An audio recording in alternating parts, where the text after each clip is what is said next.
বিক্ৰম মহোদয় আৰু সমবেত ৰাইজ, আমি আপোনাৰ এই অনুষ্ঠানভাগিত উপস্থিত হৈছোঁ এক মহান উদ্দেশ্যলৈ।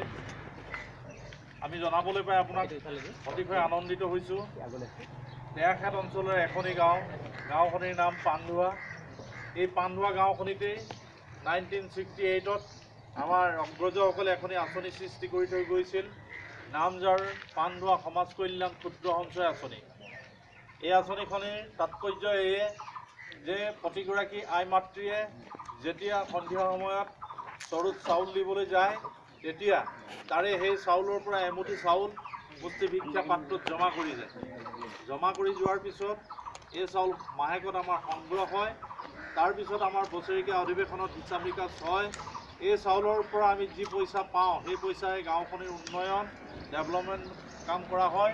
আৰু লগত আমাৰ যিসকল মেধাৱী ব্যক্তিৰ মেধা ছাত্ৰ ছাত্ৰী আছে, সেইসকলক আমি জলপান হিচাপে ব্যৱস্থা কৰোঁ। এইধৰণে আহি আজি 50 বছৰ পুৱাত আমাৰ যুৱ সন্ধিখনত আমি এই অনুষ্ঠানটোৰ আয়োজন কৰিবলৈ সুবিধা পাইছোঁ। সেয়েহে অহা 27 আৰু 28, 29 এপ্ৰিলত আমি এই অনুষ্ঠানভাগিৰ সামৰণি অনুষ্ঠানটোৰ আয়োজন কৰিছোঁ। আৰু সেই অনুষ্ঠানটোৰ লগত সংগতি ৰাখি তেৰখাট অঞ্চলত যি কেইটি অনুষ্ঠানত মানৱ সম্পদ সৃষ্টি কৰাকে আৰম্ভ কৰি মানৱ শৃংখল কৰাৰ যিখিনি সামাজিক সাংস্কৃতিক আধ্যাত্মিক অনুষ্ঠান, সেই অনুষ্ঠানকেইটিত আমি দুটিকৈ বৃক্ষ পুলি, বকুল ফুলৰ পুলি আমি ৰোপণ কৰিবৰ কাৰণে সিদ্ধান্ত গ্ৰহণ কৰিছিলোঁ। আৰু সেই সূত্ৰে আজি আহি আপোনাৰ এই কাৰ্যালয়ত আমি উপস্থিত হৈছোঁ।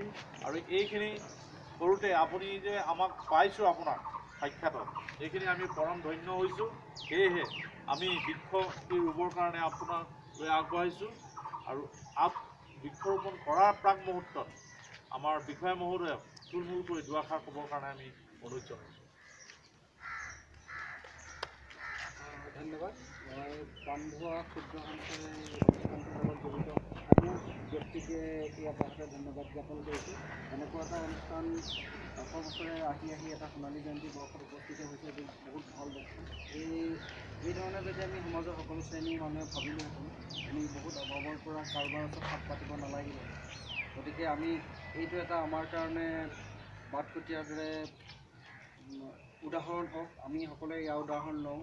মই ইয়াৰ পৰা থাকি যিখিনি গম পালোঁ আজি, মই সেই কথাখিনি মোৰ বেলেগতো গৈ জনামগৈ, যাতে সকলোৰে এটা উপকাৰ হয়, মহৎ উপকাৰ। যিটো আমাক ক'লে যে আমি বিভিন্ন ধৰণৰ জনহিতকৰ আঁচনি ৰূপায়ণ কৰিছে ইয়াৰ যোগেদি, আপোনালোকৰ এই দান বৰঙণিৰ যোগেদি।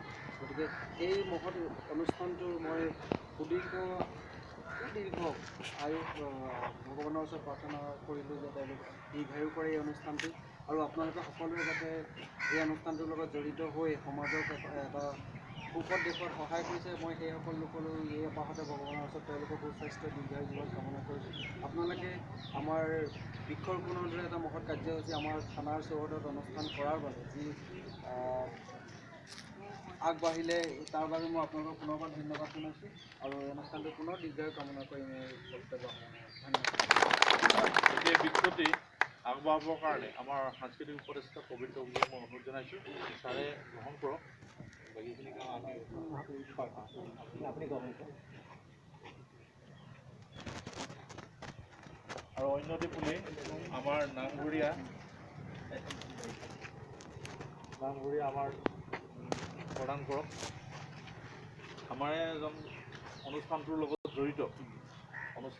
জড়িত আমাৰ মেধি ডিম্বধৰ বুঢ়াগোহাঁই আছে, তেখেতে এটি বৃক্ষ ৰুই থৈ যাওক অনুষ্ঠানটোৰ লগত আগবঢ়াবৰ কাৰণে অনুৰোধ জনাইছোঁ। এতিয়া আমি বৃক্ষৰোপণ পাইছোঁ।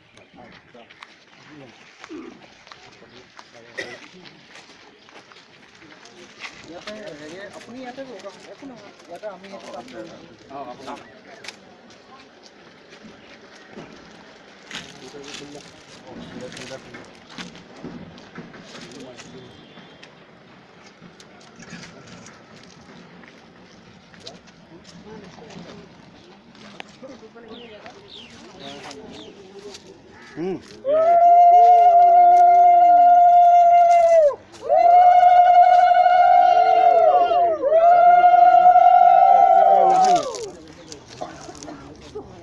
চাবি এতিয়া কোন